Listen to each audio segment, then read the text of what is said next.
I was turned into a doll. My entire body lost all sensation. Only my eyes could move. The woman injected anesthesia into my arm. Then she introduced me to the dolls sitting across from us. But I realized they could only move their eyes too. The woman picked up a teapot and poured water, but it was empty. With a smile on her face, she sat down in the chair and drank from an empty teacup. After she left, I quickly pulled out the needle and got up, trying to escape. But strangely, no matter how much I ran forward, I kept running in place. Suddenly, I slipped and fell to the ground, but I still desperately crawled forward. Then my legs lost all feeling.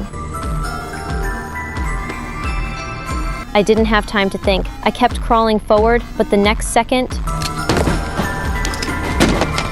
a few days earlier, I had picked up my custom-made clothes and was about to drive home when I noticed a woman nearby struggling with a wheelchair. I went over to help, but as soon as I lifted the wheelchair onto her car, her expression changed. She pulled out a stun gun and knocked me out.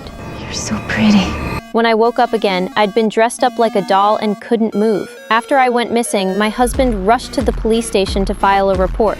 I wasn't the only girl who mysteriously disappeared. Before this, there had already been 16 cases of missing girls. The victims all died the same way, wearing beautiful dresses and flawless makeup dumped in playgrounds. Police interviewed the victims' families and learned that they had all visited tailor shops to have clothes custom made before they died. So the police immediately took the clothing samples and visited numerous shops. Eventually, one shop owner noticed something suspicious. Look at this lock stitch.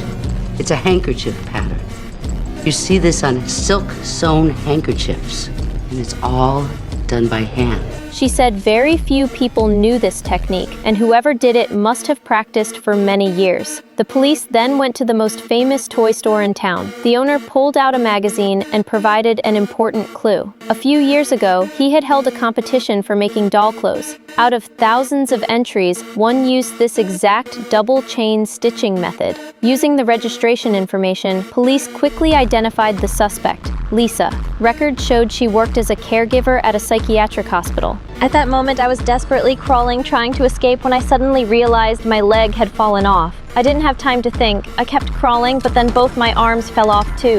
The next second, I woke up from the nightmare. Lisa adjusted my posture and then left. Soon I regained some sensation. I pulled the needle out of my hand and tried to take a few steps, but I fell to the ground. That's when I saw a phone on the table. I used every ounce of strength to slowly crawl toward it, but the phone fell to the ground and broke. Then I crawled over to the other girls and pulled out their anesthesia needles. After that, I collapsed. At that moment, police arrived at the psychiatric hospital, but Lisa had already seen everything. Shortly after, one of the girls woke me up.